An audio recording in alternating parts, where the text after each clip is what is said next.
प्रधानमंत्री नरेंद्र मोदी ने कहा कि देश को अगले 5 वर्षों में विकसित भारत की दिशा में लंबी छलांग लगानी है। उन्होंने कहा कि भारतीय जनता पार्टी के सत्ता में वापसी की पहली शर्त ये है कि वो सभी लक्ष्यों को हासिल करे। मोदी ने नई दिल्ली में भारतीय जनता पार्टी के 2 दिन के राष्ट्रीय अधिवेशन के समापन संबोधन में कहा कि भारतीय जनता पार्टी नेताओं और कार्यकर्ताओं को अगले लोकसभा चुनाव के लिए अगले 100 दिनों में नई ऊर्जा, जोश और विश्वास के साथ काम करना चाहिए। उन्होंने कहा कि इसके लिए सभी नेताओं और कार्यकर्ताओं को समाज के प्रत्येक वर्ग के पास जाना होगा और उनका विश्वास हासिल करना होगा। प्रधानमंत्री ने कहा कि भारतीय जनता पार्टी को एनडीए गठबंधन के साथ 400 सीटें जीतने के लिए 370 सीटों का आंकड़ा पार करना होगा। सरकार की उपलब्धियों का जिक्र करते हुए प्रधानमंत्री ने कहा कि पूरे देश का ये मानना है कि उनकी सरकार ने देश को भ्रष्टाचार और आतंकी हमलों से मुक्त बनाया है, साथ ही गरीब और मध्यम वर्ग के जीवन में सुधार भी लाया है। उन्होंने कहा कि पिछले 10 वर्ष साहसिक निर्णयों और भविष्य की नीतियों के लिए समर्पित रहे हैं, क्योंकि सरकार ने दशकों से छूटे अधूरे कार्यों को पूरा करने का साहस दिखाया है। इनमें राम मंदिर निर्माण, करतारपुर गलियारे का खुलना, धारा 370 का हटना और नई शिक्षा नीति लागू करना शामिल है। प्रधानमंत्री ने अपने संबोधन में कहा कि करोड़ों महिलाओं, गरीबों और युवकों का सपना अब उनका सपना है।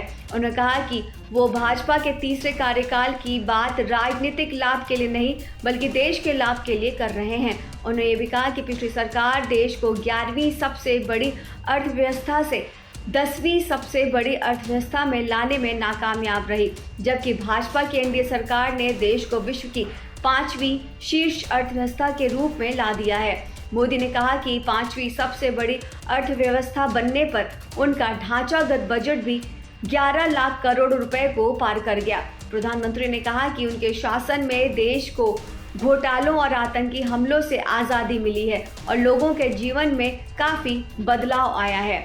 मोदी ने साथ ही भी कहा कि एक भारत श्रेष्ठ भारत की भावना उनके हृदय में रहती है और ये उनके प्रशासन में भी झलकती है। प्रधानमंत्री ने कहा कि केंद्र सरकार ने पूर्वोत्तर सहित प्रत्येक क्षेत्र के विकास पर ध्यान दिया है, जबकि पिछली सरकारों ने पूर्वोत्तर क्षेत्र की उपेक्षा की, क्योंकि वहां लोकसभा की बहुत ही कम सीटें हैं। प्रधानमंत्री ने कहा कि पिछली कांग्रेस सरकार पाकिस्तान के आईने से पश्चिम एशिया की ओर देखा करती थी, लेकिन अब इस क्षेत्र के देशों के साथ भारत के संबंध बहुत मजबूत हैं। प्रधानमंत्री ने दावा किया कि भाजपा ही एक ऐसी पार्टी और एनडीए ही एक ऐसा गठबंधन है जो 2047 तक भारत को विकसित बनाना चाहता है। अधिवेशन के दौरान भारतीय जनता पार्टी ने विपक्ष को निशाने पर लेते हुए संकल्प पारित किया, जिसमें कहा गया है कि विपक्ष ने नकारात्मकता, संकीर्णता और भ्रष्टाचार के कारण देश में कोई योगदान नहीं किया है। प्रस्ताव का शीर्षक है भाजपा देश की आशा, विपक्ष की हताशा। इसमें कहा गया है कि इंडिया गठबंधन आंतरिक मतभेदों और दिशाहीन नेतृत्व के कारण रोजाना बिखर रहा है।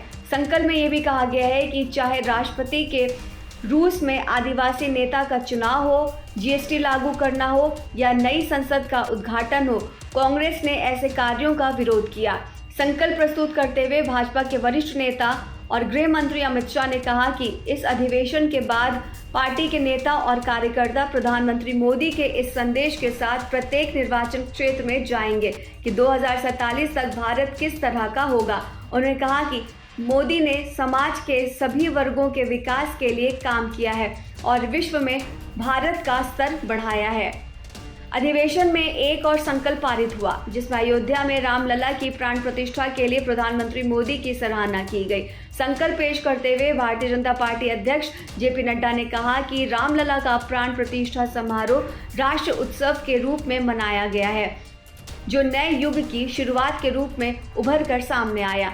इस अधिवेशन में केंद्रीय मंत्रियों, भाजपा शासित राज्यों के मुख्यमंत्रियों, मंत्रियों, पार्टी के राष्ट्रीय और राज्य स्तर के पदाधिकारियों, सांसदों और विधायकों सहित करीब 11,500 प्रतिनिधियों ने हिस्सा लिया।